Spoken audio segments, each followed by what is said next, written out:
Okay. So 2022 is going to be, what I'm hearing you say is 2022 is going to be different from those 2 years. It's going to be different, and it's going to be better. Okay. For most people. It doesn't mean that everybody hearing this is going to have a fabulous year. But in 2021, we had 2 planets that were both in signs that in astrology we call fixed, F-I-X-E-D. They're fixed in place. They're stubborn. They don't move. And so last year, there was an enormous amount of frustration. People kept trying to do this, they're trying to do that. It seems like the harder they worked, the more they stayed in place. They were not seeing the results of what they were doing. And Americans do not take easily to that sense of frustration. So 2021 was challenging for us. But literally on December 31st, like the last day of last year, and getting ready to move into a new year, one of those planets shifted and changed into a new sign. And we are all going to start experiencing this. And I think this is a positive for almost all of us, because as this moves into a new sign, it is breaking open energy that was just stuck in place before. Is this Uranus? Is this Uranus? Yeah. No, Uranus is going to move on January 18th, and it is going to change from retrograde, meaning backward motion, to forward motion.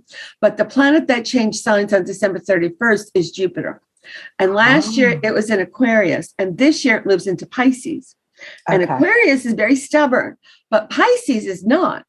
And so this is going to be a very strong beginning to this year. This year, Jupiter not only moves into a new sign, but it is moving along like nobody's business. Forget poking along. Nope. It is busy. It is going. So the first 4.5 months from right now, from January 1st, literally, until May 10th, we're going to have Jupiter in Pisces. Then on May 11th, Jupiter is going to change from Pisces and go into Aries, where it will stay till the end of October. So these 2 energies, it's not that they don't get along, they just have nothing in common, like chalk and cheese. Pisces is all love and light, kindness, compassion. Oh, aren't you sweet? Let's all join hands and sing Kumbaya. That's Jupiter and Pisces. Let's love everybody. Let's just wave, very mellow. Then it moves into Aries, and Aries is like, I'm going to I probably can't say that. Yeah, you can. Yeah, you can. Okay. Aries is kick ass and take names. Yeah. Very direct, very forceful. So we go from kind of wishy-washy, let's meditate on it kind of thing, into, I don't like you, I'm going to punch you in the nose. So we're going to see a big divide this year between the first half of the year and the second half of the year. I don't look at that as a negative thing. I just want people to be prepared for that.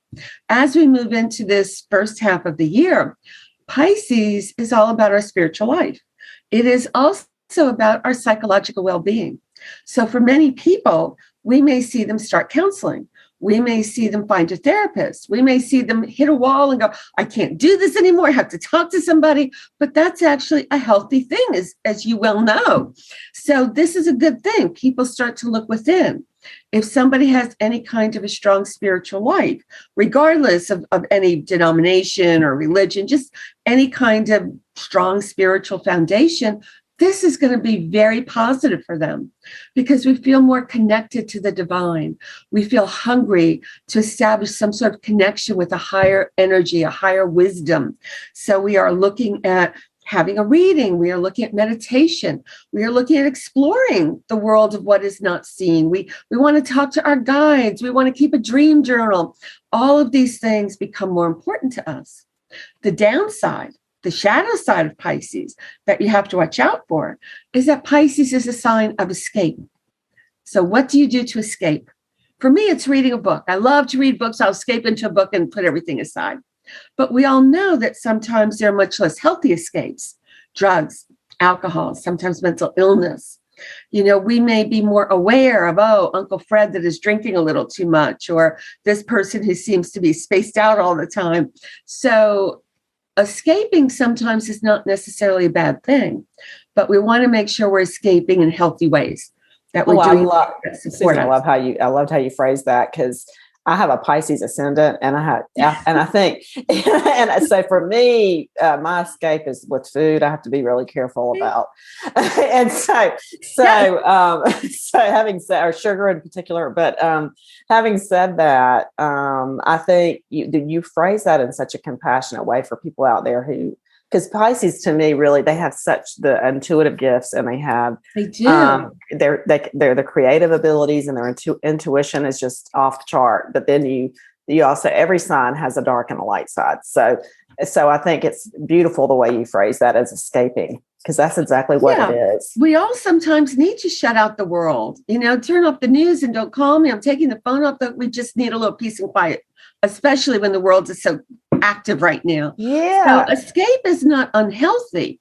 We just want to make sure we find those quiet times, those peaceful times just for us that support us and encourage us and help us. So be more aware of that. People are going to be more interested in metaphysics and spirituality and woo-woo and getting a reading and what do the stars say? And that's okay. It's just another piece of advice. That's all astrology is another piece of advice. Mm-hmm. We may see, I hate to say this, and I hope I'm wrong, but we may see more strains of COVID show up in these next 4.5 months, because Pisces has a very strong energy of healing, health, medicine. We may see more drug advances.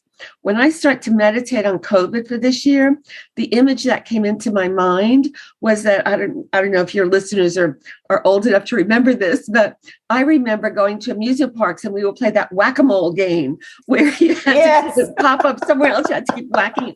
That's the image that came into my mind when I started to meditate on COVID.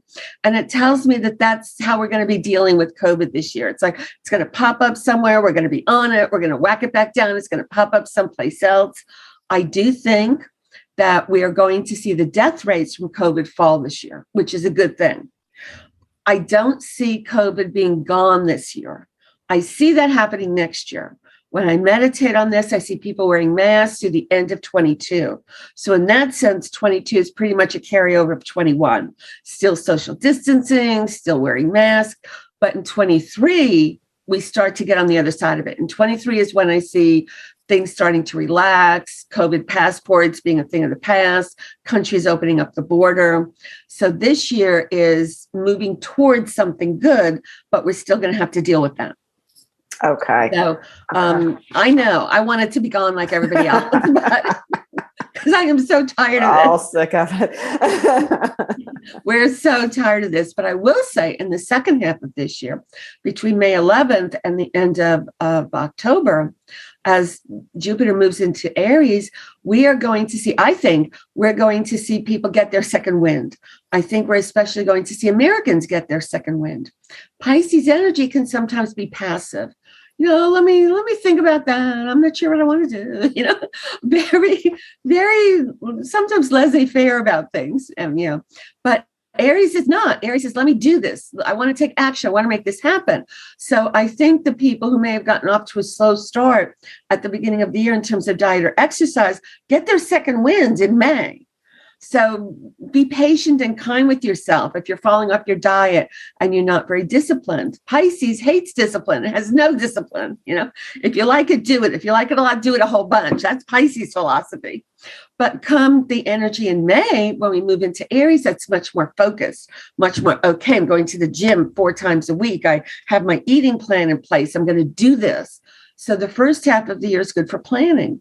It's good for visioning. It's good for gathering your information together. And then somewhere around April, May, we start to put this into practice. This is a very strong, very self-driven kind of energy. So 2022 is an excellent year for entrepreneurs, for starting your own business, for people that are all yes. Yay. I was looking at this going, hot damn, this is my full-time profession. And especially with COVID, we have seen such an uptick in these last couple of years in people running their own business or moving into entrepreneurship. This is going to be a gift for people who have their own business. There's a lot more energy, a lot more drive, a lot more excitement about whatever it is you do.